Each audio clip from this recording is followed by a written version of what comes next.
Hey everybody, Eric, and today we're going to take a look at how to make a mouth cavity for your mesh. This is for the situations where you decided to just do like a speed sculpt or a fun sculpt in Zbrush, maybe starting from a sphere, and you didn't bother to make a mouth cavity or anything like that. And you decided, hey, I want to take this character further. I want to turn it into something.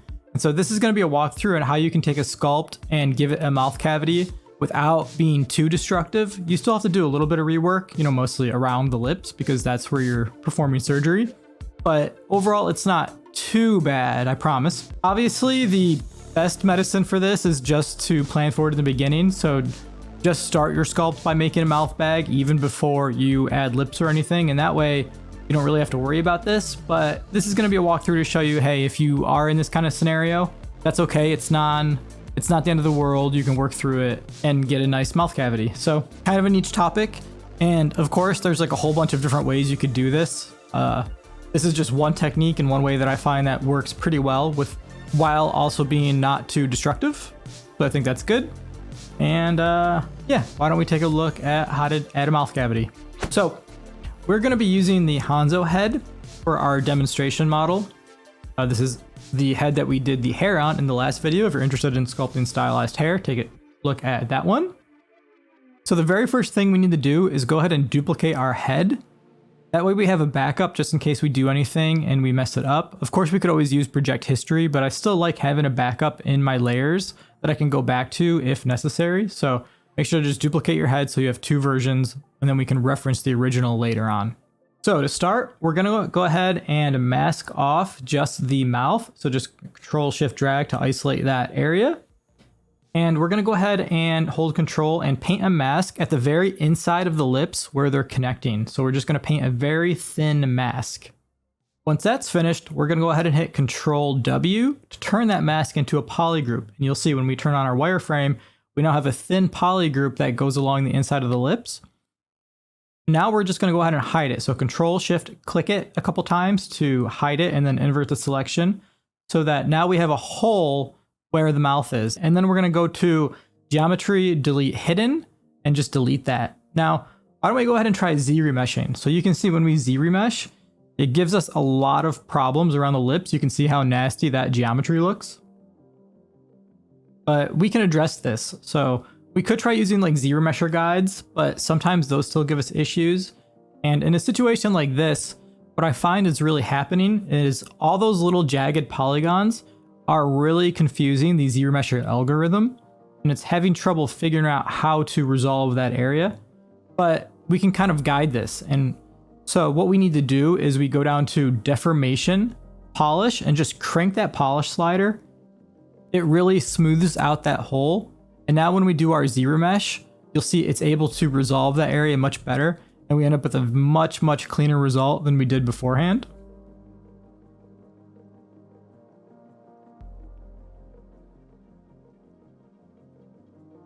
So now you see we have pretty clean geometry that we can work with, but it's a little dense. So we're going to try to run that Z-remesher a few times using the half setting.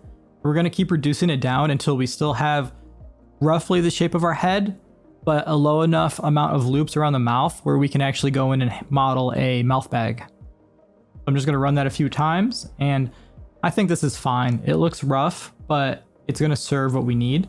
I'm just going to move around the verts a little bit.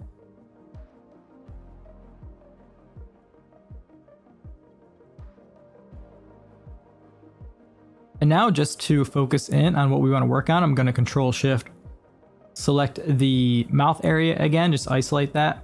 We're going to switch to Z-Modeler, so the Z-Modeler brush. And if you haven't used Z-Modeler before, it's a little confusing. I do want to do a full Z-Modeler breakdown at some point, but Z-Modeler is such a dense feature. I haven't really decided how I want to handle that video yet. We might have to break it up into chunks. But on this channel, I don't really like to do like short one-off videos. I like to have them be a little bit more comprehensive. So still thinking about how I want to approach a video for Z-Modeler, but hopefully you have a basic understanding that helps you get through this. And so what we're going to do is we're going to go ahead and hit space and hit extrude, and we're going to choose along edge loops. So since this isn't a complete loop, I had to both pull the top and bottom edges, and then I'm just going to move the points on the two edge extrusions close together so that I can run a weld function and weld them together. I'm also just going to spend some time using the move tool to evenly distribute those verts and those edges. And that just kind of helps out a little bit. It makes it easier to work with, just cleaner.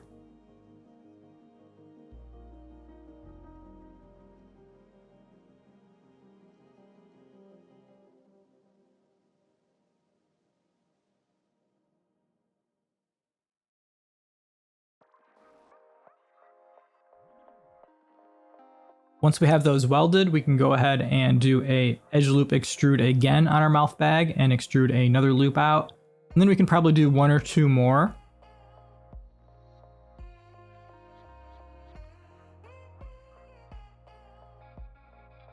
We can also go ahead and polygroup our mouth bag so that it's easier to isolate later on. I even recommend creating a polygroup for the upper half of the mouth bag and a polygroup for the lower half of the mouth bag, and you'll see why later on. It just gets much easier to isolate the upper lip and bottom lip, and upper mouth and lower mouth without giving you a lot of headaches. So I definitely recommend that. So we're just going to extrude this down, massage it a little bit, give it kind of a nice like oval shape. And I should have probably closed it off at the bottom. You know, I would probably just extrude once more and then scale all those verts in really close and then do a weld, and then bam, you've got your mouth bag closed off. So just really taking some time to modify the shape, just using the move tool. Nothing too fancy here, just keeping it pretty simple.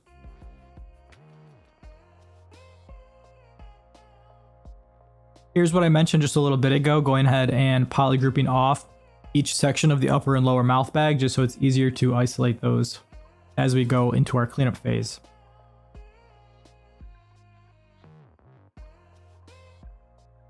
Just adding a crease around the mouth, because when I was subdividing it to get ready for projection, I was losing a lot of the thickness of the lips. They were really like opening up and thinning out, so that crease is going to help keep it in place so that I can project it without it being too messy.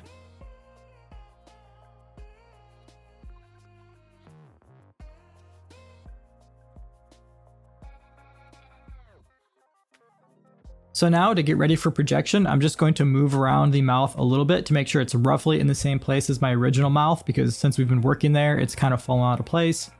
I'm just going to line that up, and then I'm going to subdivide it to roughly the same amount of subdivisions as my source mesh. And then we can go ahead and hit project all under the subtool tab.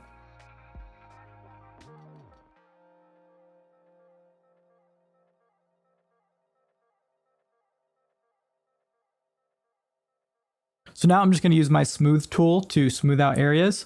We can go up and down our subdivision chain to do this. So we're just smoothing out areas. And now we can use the move, and specifically the move topological brush, to begin pushing our lips back in place. And this is where it gets pretty simple. You're just kind of re-sculpting your lips to work with your new geometry. And you're going to notice how much having the mouth bag and how much having the inner curvature of your lips is going to change and affect the shape. That subtle new shadowing that you have on the lips as they curl over to the inside drastically changes the feel. And so you're going to have to spend some time really massaging that inner curve and kind of reworking how the lips look on your character, because you didn't have that when it was just kind of a closed off mouth. And so it's quite a big change, and it should kind of give you more control and more detail and realism to have the flexibility of the inner mouth, and you can really kind of play with the curve and everything. So it's going to feel a little weird if you're not used to having a mouth bag on your character, but yeah, this is an important step for sure. So you can see I'm really just using that move topological brush to get the lips nice and close together and get their shape back. And you can see now, once you kind of get the lips touching each other once again, it's very hard to make changes to them because they're touching, so you can't really get in there and like sculpt, right? And so what we want to do is create a lower jaw polygroup that we can hide or isolate, so that way we can work on either the upper lip or the lower lips. And this is just like the mouth bag, but since it's difficult to isolate areas that are intersecting, we can use a little trick using layers. And so what I do is I go ahead and start a new layer, make sure recording's on, and I'm just gonna very rough move out the mouth. So the mouth is just kind of open, just enough space for me to use my mask lasso to mask off the jaw, hit Control W and turn that into a polygroup. Once I'm happy with the shape of that polygroup, I can go ahead and turn that layer off and go back to my original sculpt, but retain my polygroup. And also make sure when you're doing this, you're hiding the mouth bag so that when you're mask lassoing, you're not messing up your polygroups on the mouth cavity. And so now at this stage, you should have basically 4 polygroups. You have the head polygroup, the lower jaw polygroup, the upper mouth cavity polygroup, and the lower mouth cavity polygroup.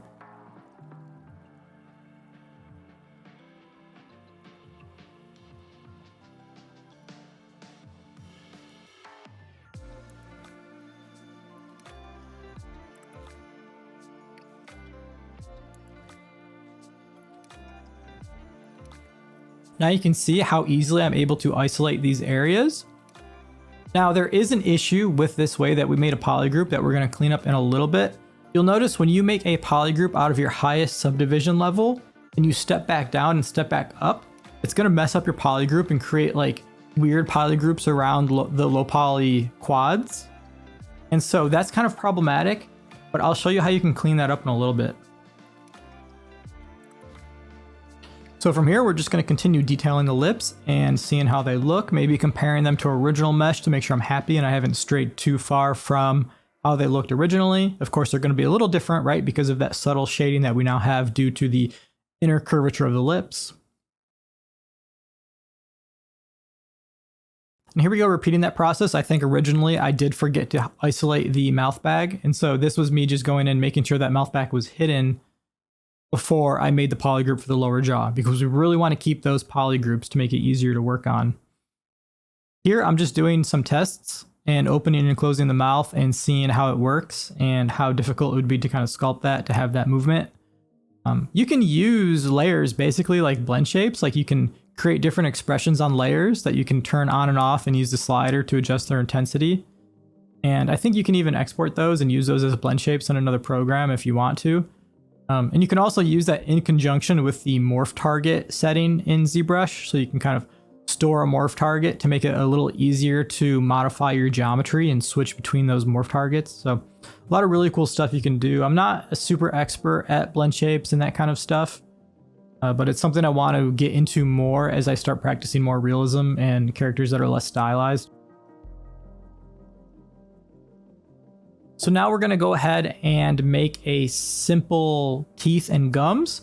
And for this character, he's very stylized. I'm not going to make individual teeth or anything. So I'm just going to use ZModeler to basically model a very simple curved teeth shape.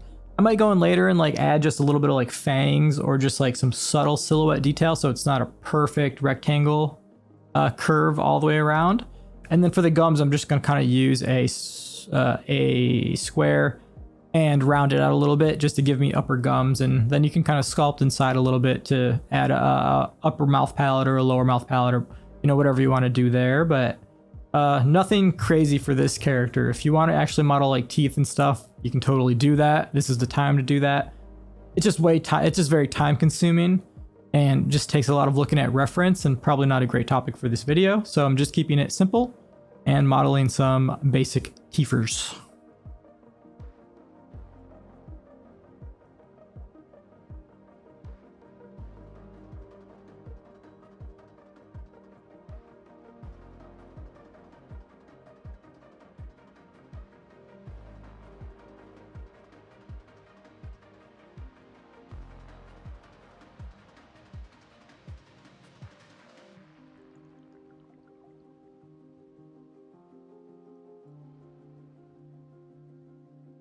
And I'm going to reuse these for both the bottom and top. I'll probably have to adjust the shape a little bit to accommodate the bottom teeth, but basically just one set. And you can even kind of do that for stylized, or you can even kind of do that for realistic characters. You do need to look at reference and see how the bottom teeth vary from the upper teeth and make changes as you would need to, but you don't need to like start from scratch on the upper teeth and lower teeth. Recycle what you have, whatever one you started first.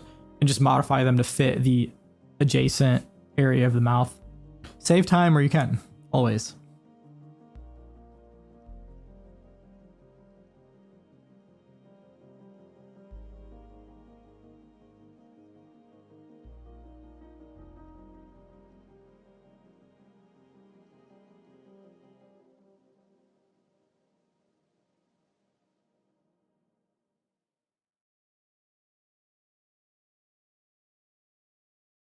So now that we have our teeth, I'm going to go ahead and roughly place that in, and definitely look at reference of mouths when you're trying to fit the teeth in. They can be a little tricky to place in and figure out like where they should sit.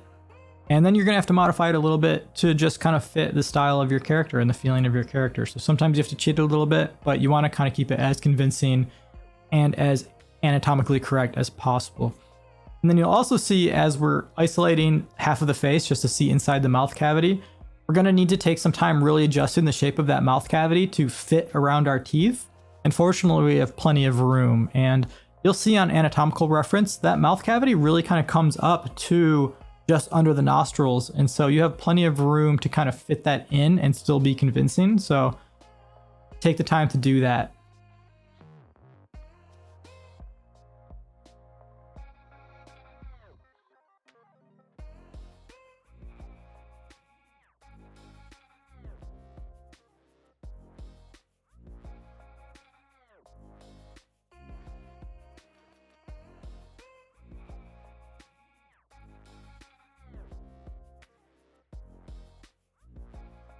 So let's go back to that lower jaw polygroup. I mentioned to you how if you make a polygroup from the high poly subdivision level and then step back down, it's going to cause issues on your polygroup. And so I'm actually going to go ahead and fix this because it's making it very difficult to work on certain areas around my lips. As you can see, I want to work on those corners, but they're not cleanly isolated. And so I'm going to go ahead and step down to the lowest subdivision level and use Z-Modeler to just hand pick the polys and clean this up. Unfortunately, my edge flow is pretty smooth around this jaw, so it's easy for me to create a really clean line of polygons around this jaw that I can turn into a polygroup.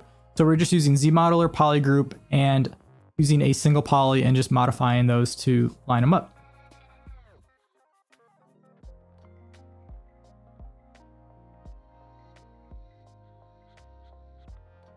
And so then once we're good there, I'm just going to subdivide a bunch and then do a reprojection.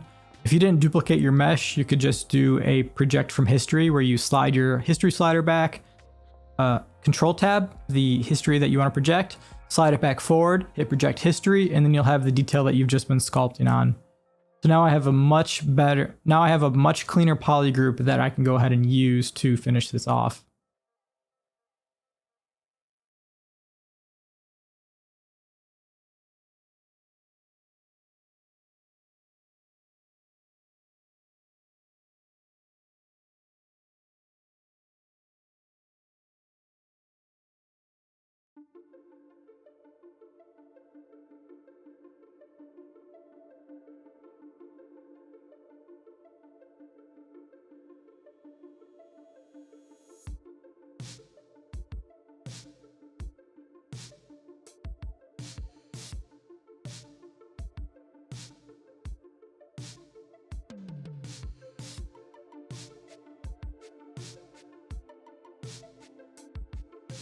So like I mentioned before, spend some time really making sure that your mouth bag fits around your teeth so there's no bad clipping or anything. Just using the move tool and inflate and various ZBrush brushes to kind of have those all play nice together. Of course, don't forget your tongue. So I'm just going to mask off a tongue shaped area from the lower gums, and that will give us a tongue to work with. And also you'll notice if you're working on recorded layers, it often messes up your poly paint. Like your poly paint looks insane, as you can see here. Don't worry about it. Once you turn off the recording, the poly paint will go back to normal.